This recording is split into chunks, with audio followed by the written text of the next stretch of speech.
Hi, everyone. Thank you so much for joining us today for this discussion with RICOH Theta. Oh, it's loading. Oh, I think actually we still have a few more people logging in. We'll go 1 second and then we'll kick off. Sure. All right. Welcome again, everyone. Thank you so much for joining us today for this discussion with RICOH Theta. We're really excited for some 360-degree photography experts to join us today to talk about the rise of virtual tours and the Theta Z1 upgrade that has some added storage and some great features. We have with us today Sam Rohn, Ty and Daniel Pharaoh. So I am going to hand it over to them now to kick off and introduce themselves and talk a little bit about their work in 360-degree. Sam, you're up. Hey everybody, my name's Sam Rohn. I'm a 360-degree photographer in New York City. Here we're looking at a few panoramas I recently shot of the United Nations using the RICOH Theta Z1 and the new dual Fisheye Raw plugin with the frankly remarkable speed improvements of the new 2001 firmware. I think we have a second slideshow here while we're shooting. This is the General Assembly Hall, the exterior of the building, the sculpture garden, and the main atrium leading into the General Assembly Hall, which we see above it. I think I have some panoramas of the, Helen, do we have the panoramas of the Botanical Garden as well? We do. 1 second. Okay. Or I can show those on my screen. There we go. Also, here we have some panoramas of the Bronx Botanical Garden and a little bit of the Yayoi Kusama exhibit, as well as the main greenhouse. Again, the Z1 was very impressive here in capturing the dynamic range of these scenes, which was very large. In the greenhouse, we can see the details of the windows through the plants. We can see the dark shadow areas. The results here were very, very impressive. This was again using the dual Fisheye Raw plugin, and the results developed and stitched in Lightroom. I've shot a lot of other tours recently of other locations, healthcare facilities, offices, et cetera, but these are the most visually interesting. So that's what we're sharing right now. All right. Thanks, Sam. Boom. Hi, everyone. My name is Mick. I've been a photographer since 2007, and I've been shooting 360 since 2015. And I've been fortunate enough to have the experience of being able to test dozens and dozens of cameras.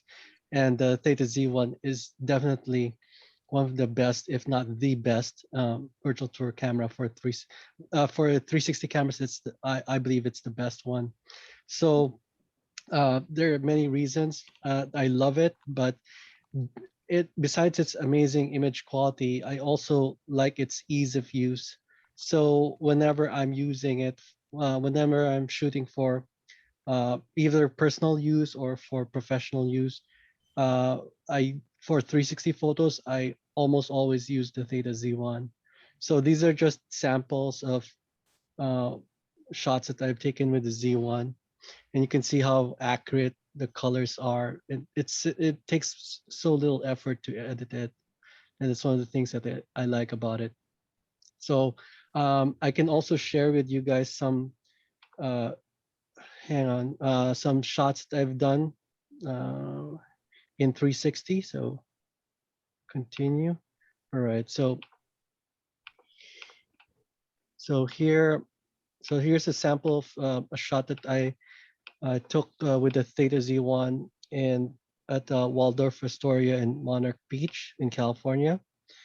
And we can see it has amazing dynamic range, and it's, for me, if I saw this, and it could be easily mistaken for a shot with a DSLR, because the colors are so accurate and the dynamic range is so amazing.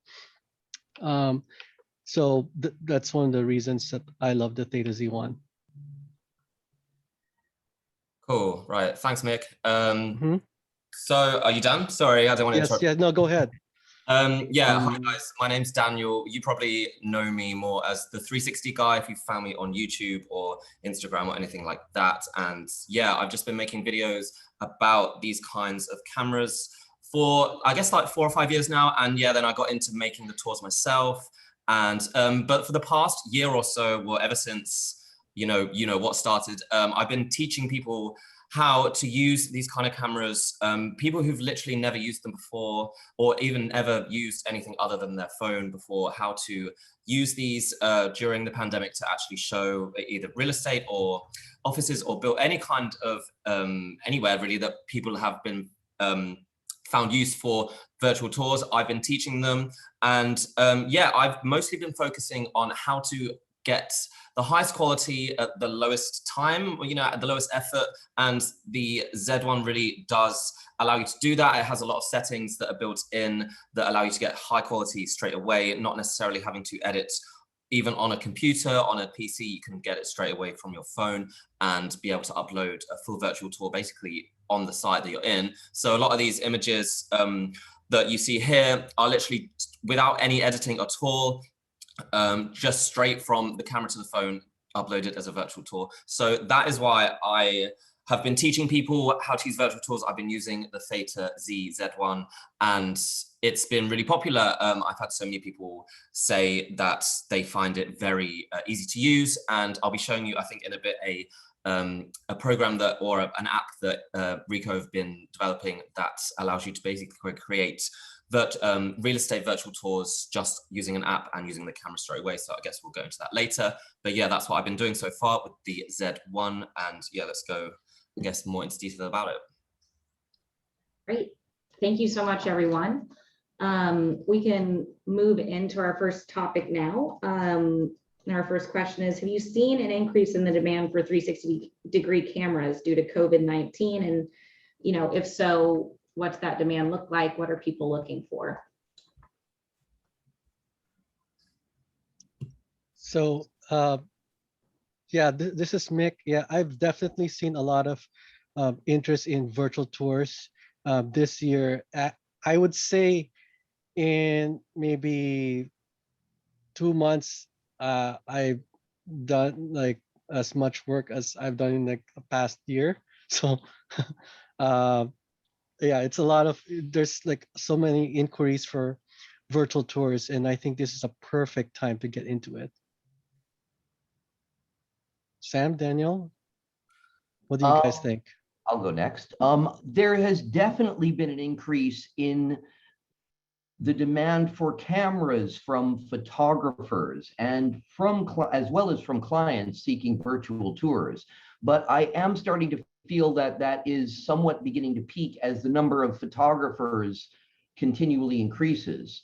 The more cameras sold, the more photographers out there, the more competition there is for the number of jobs that exist. So I don't believe that this is going to be something that will just continue to grow forever. The more people buying cameras, the more people are going to be shopping for tours, et cetera, et cetera. My business over the last few months has been probably about average, a little bit slow because normally a lot of my jobs involve air travel, which hasn't been so much a thing. That's probably good for local photographers though, whereas last year, 2 years ago, they might have flown me to Texas or whatever to shoot something. Now they find a guy in Texas because, so the industry has changed. More cameras in more people's hands, more photographers in more areas has democratized things, I would say, and more opportunities for more people, certainly. But I don't think that it is something that will continue to grow unlimited forever, in my opinion, my humble opinion. Yeah, I agree. Like when it comes to like professional people who are like professionally taking tours for other businesses, it's obviously going to be more competition. But so I'm kind of at the opposite of what Sam was talking about, whereas I've been, as I said, teaching people how to use them themselves. They wouldn't, to people who would not necessarily want to hire a professional because they just have a small business themselves that they want to show online using a virtual tour, like a museum. I've taught people who have art galleries, museums. small real estate people who don't necessarily have the budget for like super professional stuff. So instead, like they've asked me, look, I know these things exist, I don't know how to use them, which cameras are good, how do you use it? And yeah, so I have like, especially that all started basically at the start of the COVID pandemic, when obviously everything shut down. People just could not have people come into their establishments, but they still were able to show them online. And it was, for a while there, it was really interesting. People were really interested to use see virtual tours for the first time. A lot of people had never even seen a 360 virtual tour before. And now places like, very famous places like the British Museum, I'm sure museums in America as well, but certainly in the UK, a lot of places were showing off virtual tours and they became, you know, kind of viral. And so yeah, that kind of really piqued people's interest. And so I've had a lot of people from seeing that asking me, well, how do I do that? How do I do it easily? How do I do it cheaply? And then, yeah, so this. Doing it in-house themselves, Yeah, rather than hiring a photographer at all. Yeah, that I didn't address that at all, sure. Yeah, so that's why I've seen just a big demand increase in interest in that. And also just people hiring them for a couple of days. Like I have a couple of these cameras and people hire them all the time just to try them out and to shoot their house, shoot their holidays, shoot their small business, and then they bring them back. So yeah, it's definitely made it a lot easier to get involved in this kind of thing. We have a side question here in our chat about live streaming virtual tours. Any thoughts there? Live streaming virtual tours, as in a live streaming video from the Theta camera, or do they mean live streaming as in a group video chat where everybody's looking at the same guided tour? The latter, the guided tours, are a feature in 3D Vista, which is tour production software, and the live streaming from the camera is built into the Theta. Yeah, as for live streaming, I don't offer live streaming services, but there's definitely been a huge demand for it. I mean, even like the churches, for example, they hold services now in live stream. And although I haven't seen one in 360, I think it would be amazing if you offered one. And like things like weddings where people can't travel so easily, it would be perfect for that. And as Sam said, there are also software that can enhance your virtual tour so that you can add kind of like a live video chat where you can exchange control. Besides 3D Vista, there are also other software that can do it. I think Kula and Cloud Panel are some of the other ones that can also do it. So yeah, just to add to the live streaming thing, I did get quite a few people asking me about this. I even had a zoo ask me during the pandemic, like, can we set up a live stream? Can you get the cameras to work like 24 hours a day, that kind of stuff? And I couldn't do that for them. Like, honestly, that's not my area, but I passed them on to people who did know that. And from what I could tell, they did do it for a while. And so there is certainly a room for that. And I think maybe the technology isn't quite there yet for it to be super interactive and super clear and everything like that. But definitely I can see in the next like 5 years or so, once the technology improves and speed, like internet speed improves, you'll see live streams of like sports, stuff like that, zoos, places where you would not be able to go usually, that you can show people will pay to see it probably. So I see it in the future, but probably not right now as like a huge industry. It exists, but nobody's ever actually asked me for it either. I've read about it, I've experimented with it, I've suggested it, but no client has ever actually asked me to do it.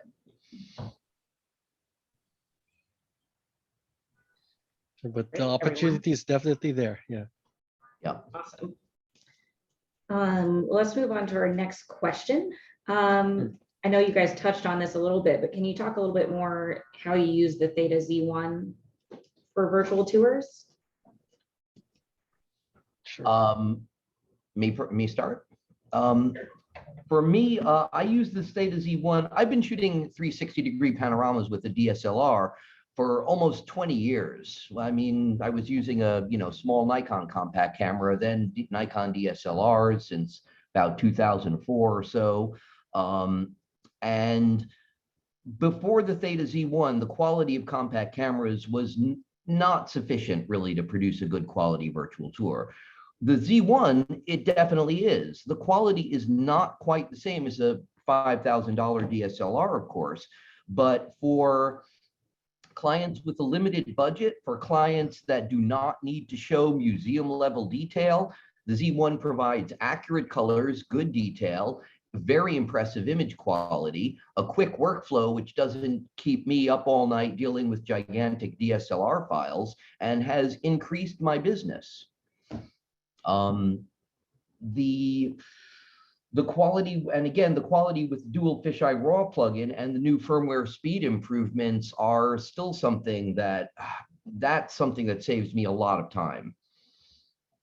You know, it makes my whole workflow, especially on set, just so fast. It's like I feel like I've made a mistake and forgotten something.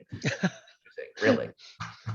Yeah, I can totally relate, Sam, because compared to DSLRs or even other high-end 360 cameras, editing the Z1, it seems almost too simple. Well, I feel like you I'm can get great, yeah, you can like get I great go out like results my camera bag out of with it. one, you know, it's just like a backpack, and you know, it's like I can forget I have it on me. With the full DSLR rig, you know, I'm end up lugging around a heavy backpack or a little trolley.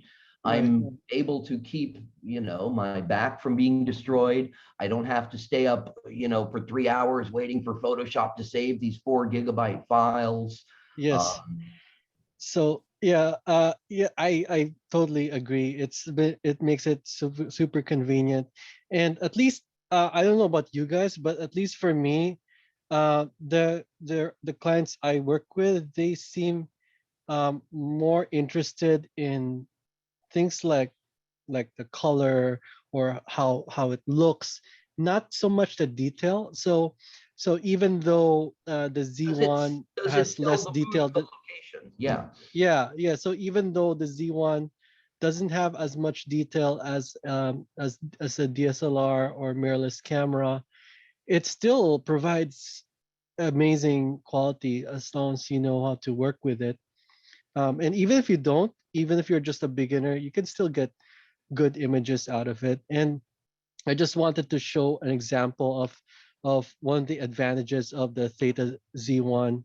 So here is a photo that I took at that I showed you guys earlier. And the way the Z1 became very useful here is because some of the lights here that you see did not exist in the actual scene. Like this light here in the shower, that wasn't really there. I added that using artificial lighting. The same thing with the robe here. And the thing is, this is a bathroom with a huge mirror. And if this were a DSLR, then I have to show the lights here as well as in the reflection, two different ways. I had to make it consistent, and that's quite challenging. But with the Theta Z1, because it captures the whole thing in one scene, one shot, it was very easy for me to create this composite, and just it makes the workflow so much faster for me. This was the DFE plugin, DFE, dual fisheye. Yes, I used the dual fisheye plugin, as well as using composites. Yeah. So yeah, that's pretty. Yeah, your shots are really good. Yeah, I'm a bit different in that I've not really been doing them myself. I've been teaching others how to use the camera. And like I say, these people are usually they may have zero experience in using cameras at all. They may have just literally used their phones before. So the way I've been using this Z1 is just because as well as being really easy to edit and shoot, it's really easy to teach people how to use it. So I tried with a few different cameras. I tried with like a basic DSLR setup, and it was just too complicated for most people to understand, especially teaching people over Zoom for the first few months. But even in person, it just took too long. People got frustrated. So using the Z1, I found people were very easily able to pick it up, especially if you're going to use the workflow that doesn't even require a PC or any kind of editing, like using the automatic HDR mode, and you can get some pretty good quality. out of that. And bearing in mind, a lot of the people shooting are going to be uploading tours that are going to be viewed on a mobile device. Like the vast majority are just going to be viewed on your phone. So you don't even need like, I understand why. Sometimes you do want to get the absolute best quality. So you'd use, you know, the RAW and the dual fisheye plugin, which is great. It creates some awesome photos with that. But if you're literally just someone who has no idea how to do any of that, but you still want good quality, and most of the people viewing your tours are going to be viewing it on a phone, just using that HDR mode and touching it up a little bit, maybe, then that's going to be good enough for you. So yeah, I've just found teaching people to use the Z1 to be super easy. So that's basically why I chose it in the past year or so. Boom, very good. For me, sometimes teaching beginners can be a little frustrating because I know so much about, pro photography. Sometimes I forget that not everyone knows that. And it's hard to put myself into that beginner. And also it's more about it should be more about what the client needs than what I think they need.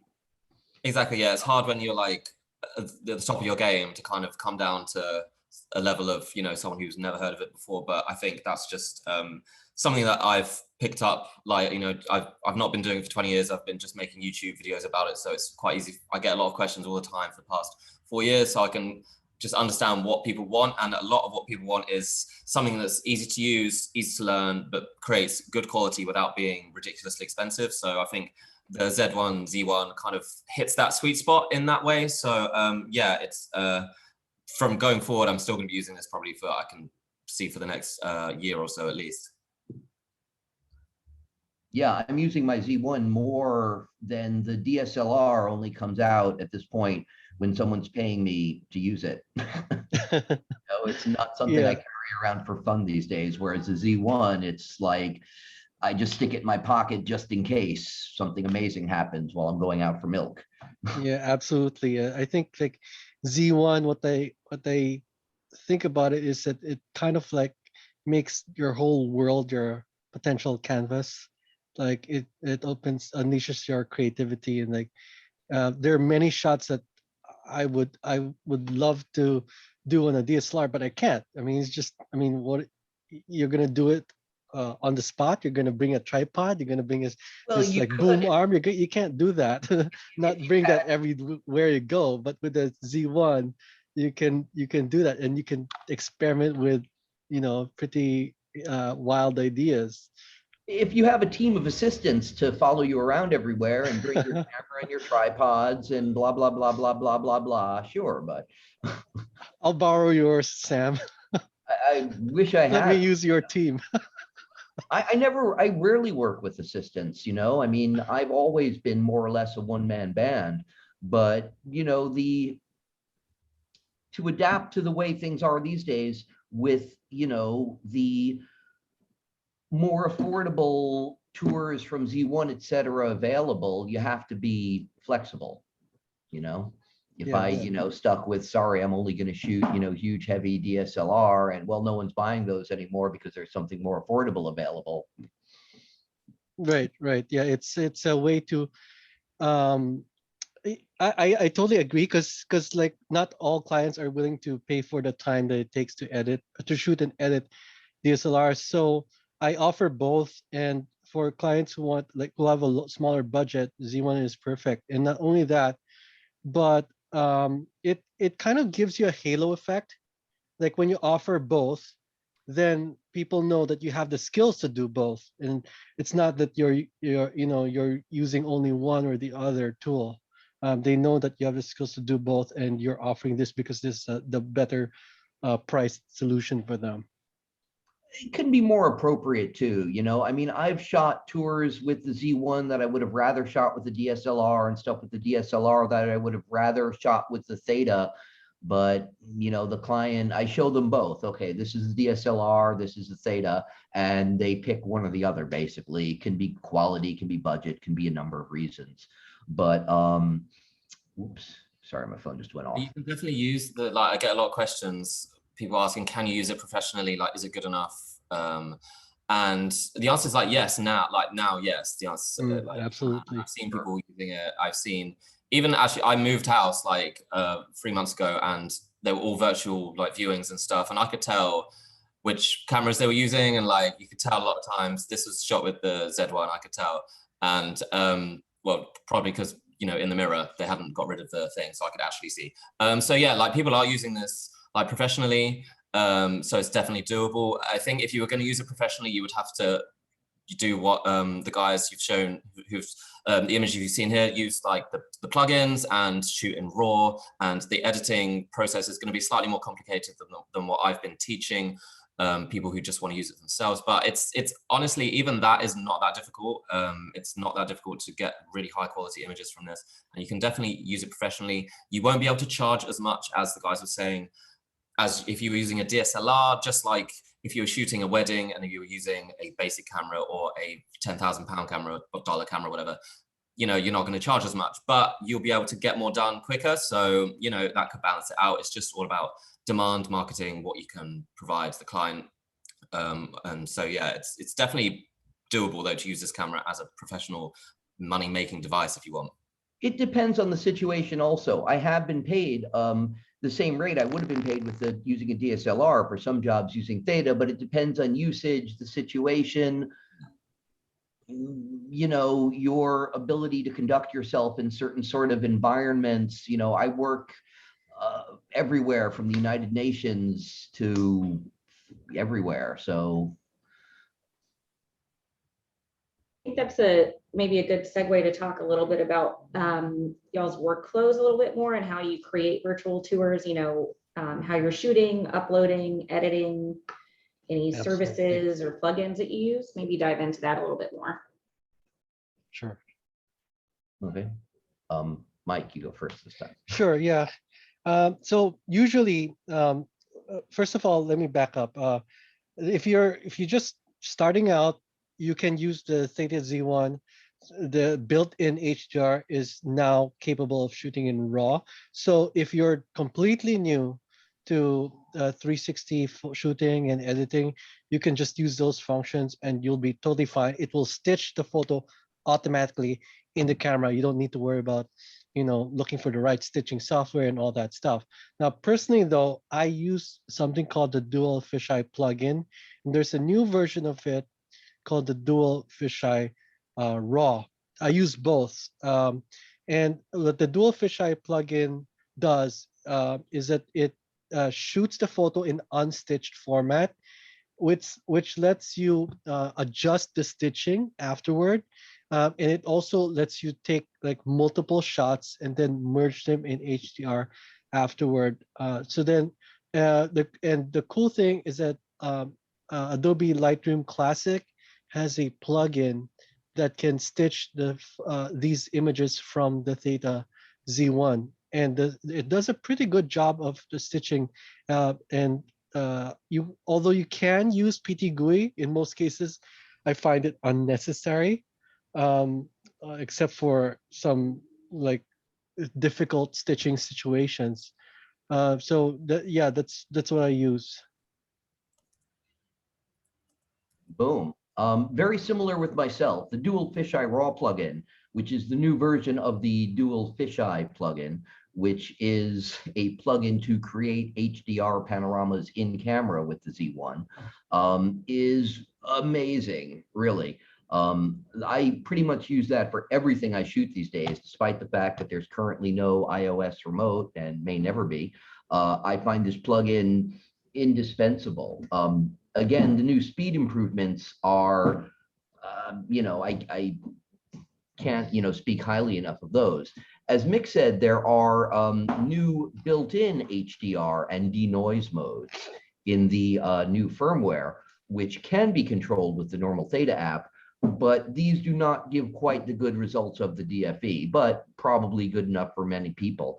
One big advantage of shooting RAW files is the ability to correct mixed lighting, white balance. If you're shooting in pretty much any kind of interior, you're going to have light bulbs overhead and you're going to have daylight streaming through the windows. If the color temperatures mismatch, you could end up with the room looks white, but the windows are just this like screaming bright blue, or the sky or the windows look okay, but the room is too yellow. shooting raw, you can correct this a little bit in JPEG, but the only way to correct it properly, other than having, proper lighting set up to begin with, is to shoot DNG files. The in-camera JPEG results from the new HDR mode and the handheld HDR mode don't give you quite the ability to fix the color temperature as you do with the DNG files. Yeah, in fact, actually, it's funny that you mentioned that, Sam, because I have an image that I think illustrates your point very well. That shows, like, let me try to bring it up here. Okay.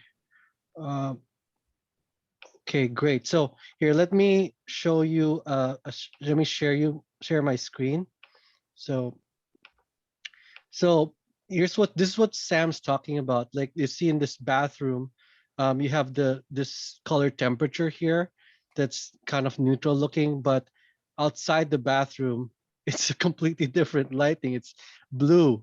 But because the Z1, you're shooting in RAW, you have the ability to adjust it so that now it's neutral on both sides. Excellent example. Yes, that's what I meant. Exactly what you meant. Yeah, basically, go, Sam. I mean, I'm kind Daniel. of using the same workflow as you guys, apart from a lot of the time when I like teaching people, I basically ask them like, how good do you want the quality to be? And like, there's basically like 3 options. You use the auto HDR mode, and then you're good to go if you literally have no idea about any editing. Or you can use the raw mode and then download something like Lightroom and do editing there, and that's really quick. Or if you want the best, then you do this dual fisheye plugin, which that does make some people panic a little bit when I show them it, because for people who have never done anything, like seen these kind of images before, seen the kind of dual, they'd like, what the hell is this? Like, what do I do? Like, so that tends to make people panic a little bit. So I don't often teach that one that much, but I mean, if I could just like share my screen, I could basically show people how easy it is, even if you just want to use like Lightroom, if you've never used Lightroom before, and how quickly it is to, let me see if it's working. There we go. So like, this is obviously Lightroom. This is like a raw image shot. This is actually in my house. But as you can see, I use this as an example because I've got so many windows and the light is like streaming in, and this is like quite a challenge. So, I mean, this is not going to be like a comprehensive editing. It's literally going to be like 30 seconds of me making changes and like how quickly you can basically get such an improvement. Like literally just a few taps, and already you can see like the details coming out in the windows, and so you're just like adjusting minor things. And yeah, so it's literally just like using this. I mean, obviously you could spend an hour if you wanted to on something like this, but even just those tiny little adjustments can make such a huge difference. And then this is what it would look like before. So, I mean, my windows are really dirty, so this is not just the camera quality, it's literally because the windows are filthy. But then if we look at something that is stitched,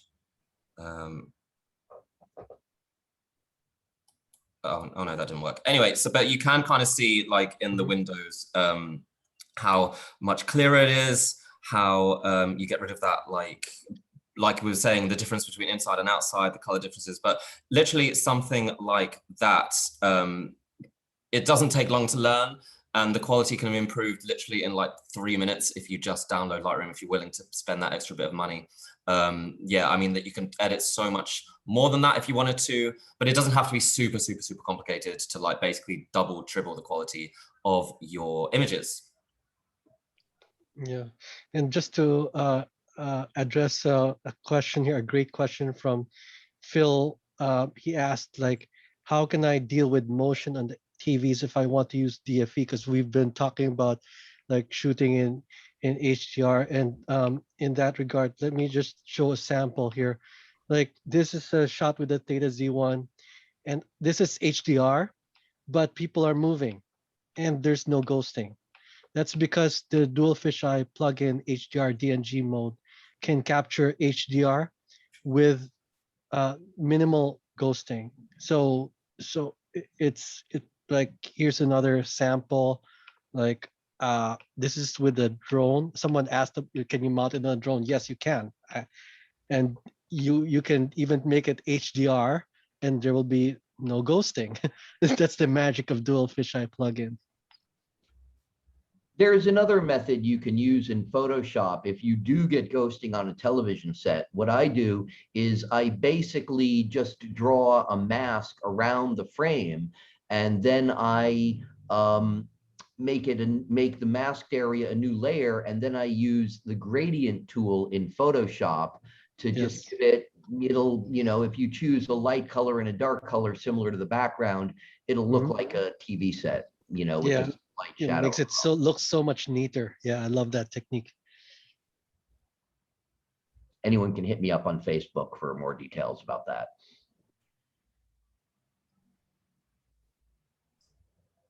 Awesome. Whoop. And then why don't we talk a little bit how the Theta Z1 compares with other 360 cameras on the market for virtual touring? Sure. Since I have probably the least to say here, because Mick and Daniel both have more cameras than I do, but since I got the Z1, I have lost interest in the other 360 cameras that I've seen. They just do not compare to image quality, or if they do, they're 16 times the size and weight. And the Z1 just captures the kind of images that I like. Yes, I completely agree. It's almost painful to compare it to other cameras, but let me do it anyway. Here, I have here a 360 view. Hang on. Let me go to this. You could go to this website, 360cameracomparison.com, and then you'll be able to compare photos side by side. Oh, cool. So here I click on just photo here, and so if you see here, let's bring up here the Theta Z1. This is just the basic built-in HDR. I didn't edit this. This is straight out of the camera. And if you compare it to, let's say, something like the QCam, this is Express DNG 8 mode. So that means it takes actually 24 shots and merges them. And you can see that, like here on the right side, the QCam's window is kind of blown out. Whereas with the Theta Z1, I mean, all the colors are there. And like it looks much more detailed, and this is not even with zero editing.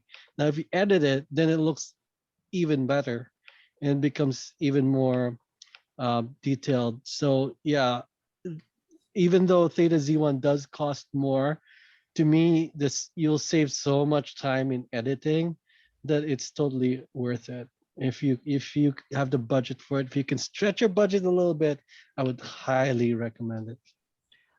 One other thing I'd like to add there is that for people like me who love spending all night editing photos, really, I do. I like playing Photoshop all night. The Z1 is also a lot of fun because there's a lot of room to. Yeah, that's amazing exposure latitude. Like I've never seen like you can push an image like 7 stops and it'll still be okay. I'm like, what is it's this? A little noisy, sure, but yeah, but the fact that you can see anything at all at that, like with that, exactly. it's just crazy. It's like forget what you're doing. It's like you're complaining about something that you pushed 6 stops. It's like, oh my God, come on. Try that with any other camera and you just end up with like pixel noise. Oh, absolutely.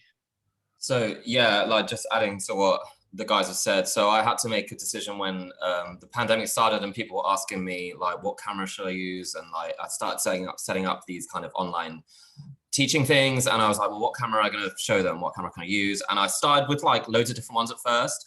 And I just, well, I mean, obviously, if you see my YouTube channel, like I do comparisons and stuff. And I just went back to them, had a look at them. I was like, which one should I choose?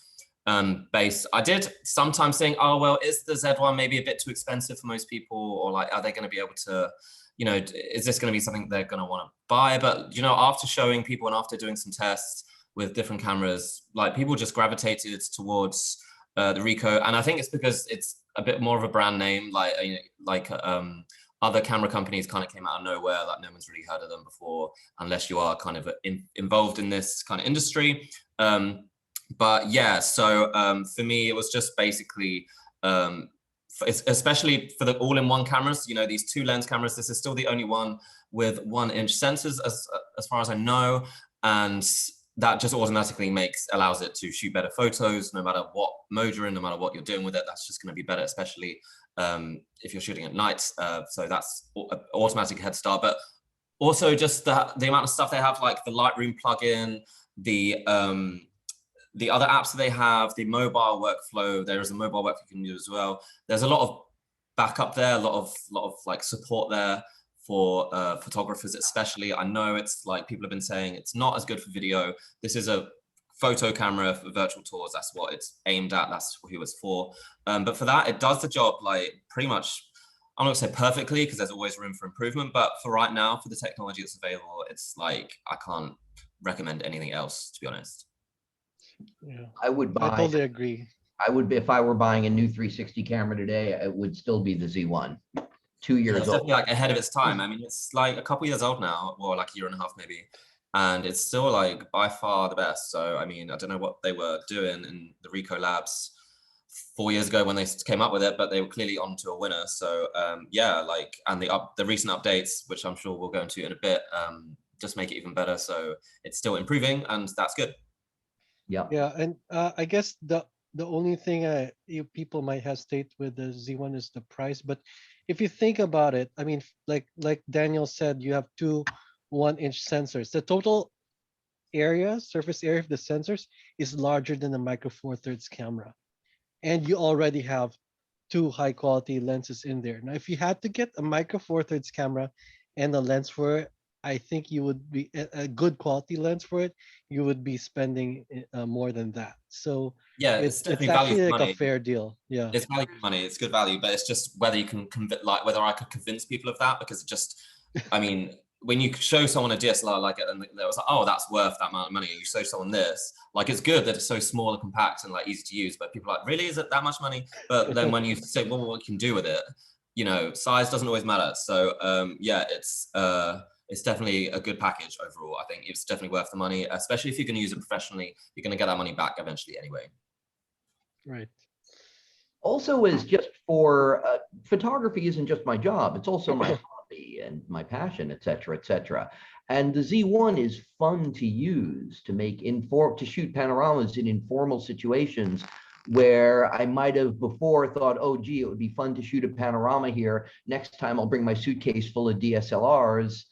You know, with the Theta, hey, it's in my pocket. Let's try it out. Wow, that came out great. Creative. Excellent. And then kind of in closing, before we go into a few questions from our audience, any other benefits that you would want to mention kind of on the new Z1, like how the added storage has helped, or anything else on the new updates and plugins? Yeah, this mix. So I love the new expanded capacity because it used to be just 19 gigs. Now it's like 51 gigs. And with 19 gigs, okay, if you have the 19 gigs and you shoot with the Theta Z1 in a RAW, you'll have around 330 or 340 photos or so. And that sounds like a lot, but if you're bracketing your shots and you're using 9-shot HDR, then that goes quickly. So instead of like 300 something, now you can do only about 40. So there are some virtual tours that require more than that. So having the extra capacity is a welcome addition. Agree. Thank More you. space is always good. For long trips, you could be, you know, shooting for like a week and not have to worry about dumping your camera, etc. More So yeah, space. it's definitely like obviously it's not like a massive upgrade in terms of, it's not a completely different camera. It is you know, a boost in the memory, but that's not what a lot of people wanted. That was one of the I guess things that people were wanting to see in the next version, was a boost in memory, because especially if you're using this in a business case. For example, if you are a virtual tour photographer for like real estate agents, sometimes you might spend like a whole day shooting all your different properties, and you're going to run out of eventually you're going to run out of space, especially with 19 gigabytes, and or you may forget to offload onto your laptop, and then you're stuck with having to go back and do that. So the more space, the better. And you know what? It's definitely worth it. The camera's back in stock. It's basically been out of stock for like a long time now. So now is the time to get it. It's still with these updates, especially with the new HDR RAW mode. Essentially, that increases the quality so much. It may as well be a new camera, and that is a free update. So you know, it's definitely worth buying, and if you're going to use it for like the use cases that we've all said. So yeah, I think it's definitely worth the upgrade. Yeah, I mean, everybody's clamoring for a Z2 or a Z1X or whatever, but the new firmware upgrades really feel to me like they gave everybody a Z1X for free. You know, I mean, the performance improvements with the new firmware upgrades and the new features and the dual Fisheye Raw plugin, it's like giving all existing, they could have limited this to the new 51 gigabyte model and said it was a new camera. Giving it for free to the entire community of existing Z1 users is very generous of RICOH. Thank you on everyone's behalf. Thank you, Sam. Thanks, guys. I'm going to dive into a couple of our Q&As here. We have about 10 minutes left. So we'll get to as many as we can. And if you have any more, just submit them to the Q&A and we'll get to as many as we can. Someone had asked if you have any tips for making the most of video using the Z1 upgrade. So the upgrade, I don't think it changed the video capabilities. In terms of making the video look better, personally, I find the video of the Theta Z1 is kind of contrasty. So you have to take that into account. Like the shadows will be quite dark. So yeah, either if you know how to edit it edit your video using, let's say, Premiere, Lumetri Color, you can boost the shadow a little bit, or you need to plan for it by making sure that your subject is not in the shadow. Those are what I would suggest. Although, you know, if you want me to be totally honest, I think Theta Z1's strength is photo, not so much video. The increased storage capacity is definitely a boon for video as well, I forgot to mention. Sure. Yeah, I think basically when it comes to video, like setting it up is more important than anything. Like you might as well just try and get everything right before you start shooting. So especially with 360 cameras, just general tips like don't have the sun pointing directly at one lens, because then it's just gonna make the whole shot very weird. Like, yeah, you can improve things by, well, make sure the lenses are clean, all that kind of stuff. You can get some decent video. It's 4K. It's not going to be probably good enough for like anything professional or something you're going to, or maybe even you can have it as a little add-on if you could say you could do this as part of virtual tour, but it's not going to be what you probably use it for all the time. But yeah, just simple things like that. And like say downloading something like Premiere Pro, DaVinci Resolve, that kind of stuff, you can improve the quality, particularly like the color and vibrance, that kind of stuff, which may be quite lacking a little bit. So that's how you're going to get the best quality. But yeah, it's definitely going to be like an extra. It's not going to be the main reason you get the camera. For me, the quality, and I don't work with quite as many different cameras as you camera reviewer guys get to, but for me, and I'm not a professional video guy, but for me, the quality of the Z1 video is, I believe, sufficient for informal events and non-high-end professional work. You know, if you were shooting video with a micro four thirds multi-camera array, that's another thing. The $25,000 Kandau, what's it called? You know, they have a new APS-C 8 lens, you know, $25,000 camera for something that fits in your pocket. If you wanted to shoot informal video of a family get together, of a small concert, et cetera, as long as you have decent light, the results are certainly usable, if not the very best in the market. Yeah, I guess one thing I might also point out is that the Z1, even though the video resolution is not very high, one thing that it does excel at for video is low light. its low light video is quite good compared to other 360 cameras. I shot some musical performances on the streets in New York using, just like street musicians and stuff, using the Z1 in, full daylight and, kind of shadow. And they all came out not as good as if I had a $25,000 professional 360 video rig, but certainly, as good as I would expect for a camera that fits in my pocket. I mean, think of the quality images you get from an iPhone these days compared to DSLR from 10 years ago. Mm-hmm. Great. Someone also asked if you have any comments on the Z1 and Matterport. I have worked with Z1 and Matterport, and I'm not a big fan of the Matterport system personally because of the high subscription costs and other issues. But the quality of the images that go, using the Matterport camera, using the Matterport application, it only allows automatic HDR mode in the Z1, and it doesn't always handle white balance properly. Some images tend to have a yellowish cast, but this is really more an issue with how the Matterport application is controlling it. Was there a specific question about Matterport, or just want to hear about it in general? Just about it in general. About it in general, it works reasonably well. There's some debate among photographers whether it's as good or better than the Matterport camera itself. I think for the most part, it's just as good, personally. And if you already have the Z1, you can start experimenting with it tonight. Download the Matterport app on your phone and shoot your own apartment. If you want to use Matterport for business, though, you have to buy a Matterport subscription, which can get expensive. Yeah, I think Matterport has like a free trial kind of option where you could do like one or two, I think. You get like one model for free or something. Yeah, one something like that.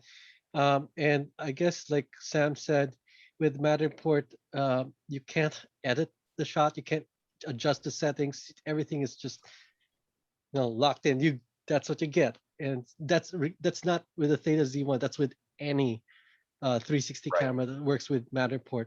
So I guess since all the settings are locked, then the Theta Z1 would be the best of those alternatives because you have at least a better sensor. Although personally, I don't use Matterport as much as like other virtual tour software.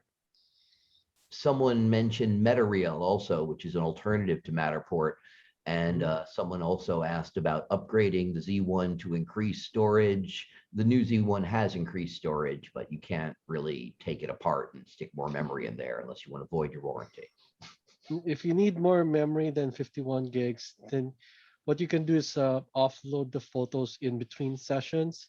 There's a plugin called the USB transfer plugin that will let you transfer the files from the camera's internal memory to thumb drive. You can do that. If you're shooting that much, you should really buy two Z1s. So you could be dumping one while you're shooting with the other. Seriously. That's probably a good point. Yes. It's faster. I mean, no. I mean, somebody who's actually, if you're actually shooting that much for work on a regular basis, you want to have a backup anyway, right? True. That's photography 101. Great. Seeing what else we have here. Someone asked, what do you miss in the best plugins like Dual Fisheye Raw or others? Any wish list? For me, the plugins that I like, I use both Dual Fisheye Raw and the older Dual Fisheye plugin. The reason is because the Dual Fisheye Raw does not work with the remote app. And I have Android, so I'm able to use the app to control the Dual Fisheye plugin remotely. Now, on the other hand, the new Raw plugin can take shots in just like 2 seconds. It could shoot like 9 HDR shots. So I use it much more often on a day-to-day basis than the older plugin. And then the third plugin that I use, I forgot the name, but it's like a plugin that lets you use like any number of plugins. So let's say if you have 10 other plugins, instead of just being limited to 3, you can do that. You can, that third plugin will let you use 10 other plugins simultaneously or switch between them. Yeah, so It I lets forgot you the load name. more Yeah, plugins in the camera than default.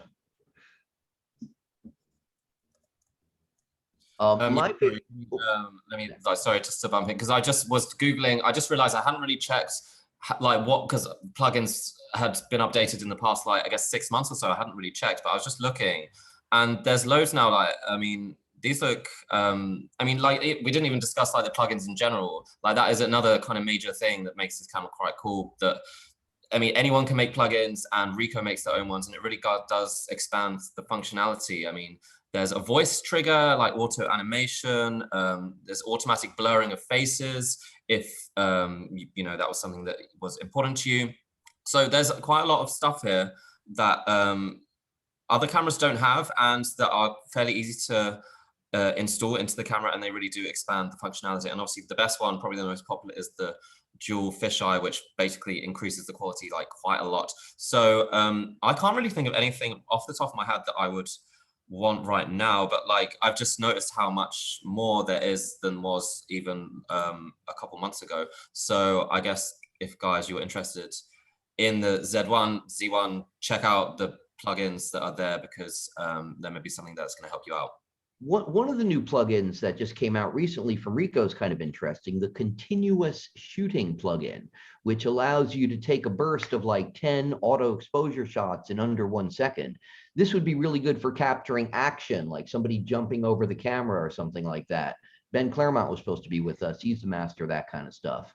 But this will be awesome for sports, for action, for pets, wildlife, anything where you want to really capture somebody mid-leap, something along these lines, which is almost impossible to time otherwise using the, you know, control tools available for the Theta.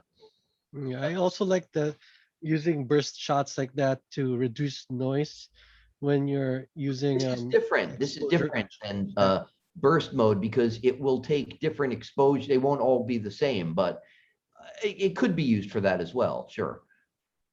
But that's already built in. That's already built into the whatchamacallit, dual fisheye and dual fisheye raw. Great. And I think that about puts us at time for today. Any closing thoughts as we wrap up here? I guess I would say that again, we're at a unique time in history, and it has presented a lot of challenges, but it has also opened doors to a lot of new opportunities. And if you're at all interested in virtual tours, I think this is a good time to look into it and check it out and see if it's something you might want to do as kind of like a side gig, let's say, or even as a full-time job, if that's what you want to do. Thank you. Thanks so much, everyone, for joining. We will send a follow-up email to everyone who attended with the recording. And if you have any other questions, we'll do our best to answer offline. If you guys are interested in the new Z1 51GB upgrade, visit theta360.com. And special thank you so much to all of our panelists for joining us today. We really appreciate your thoughts and insights. Have a great evening, everyone. We're all on Facebook. Everybody who wants to ask us more questions, just look us up on Facebook. We're there all day, all night answering crazy questions like this. So come on down. Thanks. Bye, everyone. Thank you. Cheers. Thanks for coming.